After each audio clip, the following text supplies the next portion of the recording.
Hey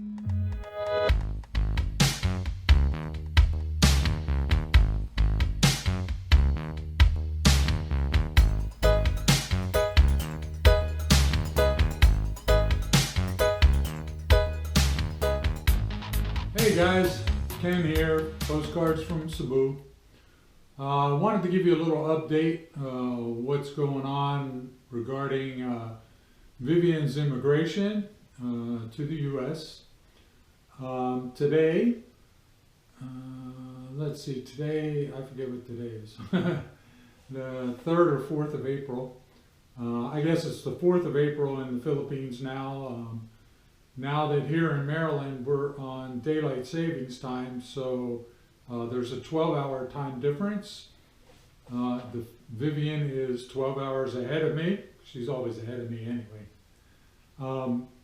And this morning at 5 a.m. in about 2 hours, she will be hitting the road to make the trip from Manila to Cebu City to the office of CFO. Now, what is this CFO business? What's it about? CFO stands for Commission for Filipinos Overseas. It was started by an act of the government of the federal government, Congress, Philippine Congress, in 1980, June 16, 1980. And it was set up, I think, to prevent the exploitation of Filipinos, primarily. Many of them were being exploited by unscrupulous operators who marriage, we've talked before about mail order brides and that kind of stuff, and Filipinas were being exploited, sold into slavery and all this because of a promise to marry a foreigner. And to a Filipina, they very much like Western features, and a lot of them, Vivian has told me her dream as a child was to marry an American man. And it's something she's always wanted to do, even after having been married to a Filipino for 20 plus years. Always in the back of her mind, meeting me and was a dream of hers. And of course, meeting her was a dream of mine. But nonetheless, the government set this up to protect Filipinos. There are many, many Filipinos working overseas, both male and female. However, the majority, I think the number is around 90%. 90% are female Filipinas who marry foreigners and move to the husband's country. And I'm sure that the vast majority are just fine, but because of that history of exploitation, Filipinas are required to attend a CFO seminar. It's called a pre-departure orientation seminar, where they will be told all kinds of war stories about things that have happened in the past. And a lot of my friends and fellow expats make fun of the CFO because they are basically trying to scare Filipinos into not leaving the country. But I personally think it's a good thing. I think that a Filipina should enter into the immigration process with her eyes wide open, knowing that there were bad things that happened in the past, and knowing what resources are available to her when she arrives in the new country, when she arrives in America, what legal recourses she has, in case she does end up in an abusive relationship or one where someone is forcing her into prostitution or some other form of slavery. I know that sounds, that sounds kind of tough, or it may sound to you like, oh, well, that could never happen in America, and maybe that's true. Maybe it doesn't happen in the U.S., but there are plenty of places in the world where things like that would happen. So to be honest with you, yeah, it's an inconvenience. Vivian has to get up early in the morning, travel to Cebu City and attend a seminar.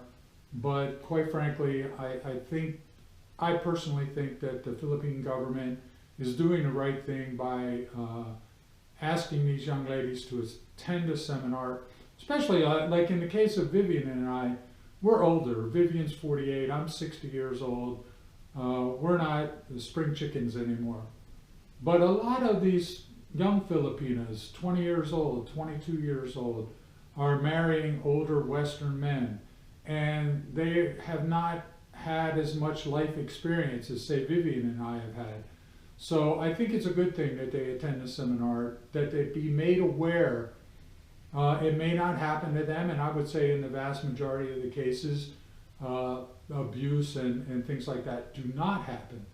But I think they should be made aware of it. I think it's a good thing that the Philippine government does conduct the CFO seminar, even though it's a pain in the ass for Vivian. I understand that completely.